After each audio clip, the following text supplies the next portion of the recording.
अब आपको एक ऐसी खबर बताते हैं जिसकी बेस एक अफवाह से शुरू हुई, लेकिन मामला गंभीर है, अवेयरनेस की कमी को दिखाता है। मध्य प्रदेश के दमोह जिले के तेंदुखेड़ा के रहने वाले वृंदावन गुड्डू विश्वकर्मा को जबलपुर में कुछ महीनों पहले कुत्ते ने काटा था,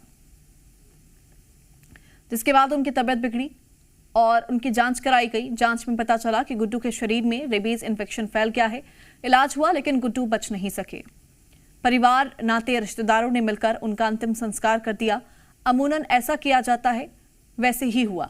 यहां तक सब कुछ ठीक था, लेकिन अंतिम संस्कार के अगले दिन गांव में एक अफवाह फैल गई। जो लोग गुड्डू के अंतिम संस्कार में शामिल हुए उनको भी रेबीज इन्फेक्शन हो सकता है। बस फिर क्या, अफवाह ने अपना काम किया। जो लोग अंतिम संस्कार में शामिल हुए थे वो खुद से अस्पताल में एंटी रेबीज इंजेक्शन लगवाने के लिए पहुंचे और मामले का खुलासा तब हुआ जब अस्पताल में अचानक रेबीज के इन्फेक्शन की खबर बढ़ी। हालांकि मृतक का परिवार पहले ही डॉक्टर्स के कहने पर एंटी रेबीज इंजेक्शन लगवा चुका है।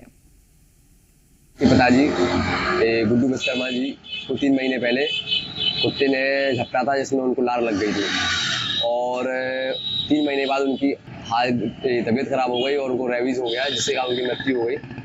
और उनकी अंतिम यात्रा मिट्टी में हम लोग गए थे, तो हम लोग को भी ये डर है कि कहीं उनके जीवाणु हम लोग के अंदर ना आ गए हो।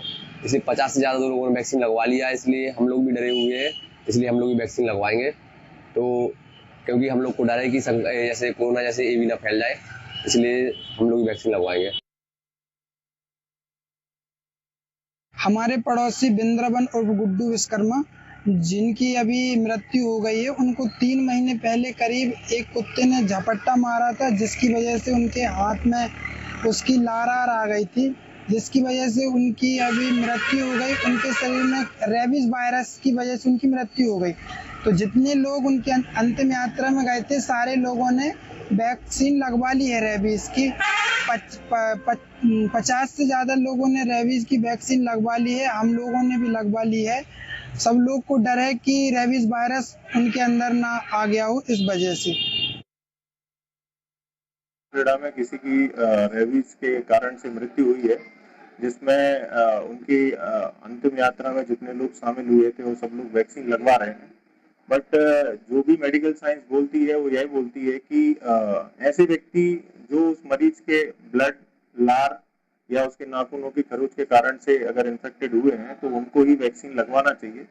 मिट्टी में शामिल होने से या दूर से किसी को देखने से या वहां खड़े रहने से किसी को रेबीज हवा के द्वारा नहीं फैलता है। यह एक ऐसा वायरस है जो ब्लड, सेंट्रल नर्वस सिस्टम का फ्लूइड, CSF जिसको बोलते हैं, या सलाइवा, लार जो होती है, उसके माध्यम से फैलता है। और इस प्रकार का वैक्सीन सभी को नहीं लगवाना चाहिए। उसके भी दुष्प्रभाव हैं। कई व्यक्तियों के शरीर की नसें खराब होने लगती हैं, कई व्यक्तियों के ब्रेन में सूजन आ जाती है, जिससे उनके शरीर पर दुष्प्रभाव पड़ सकता है।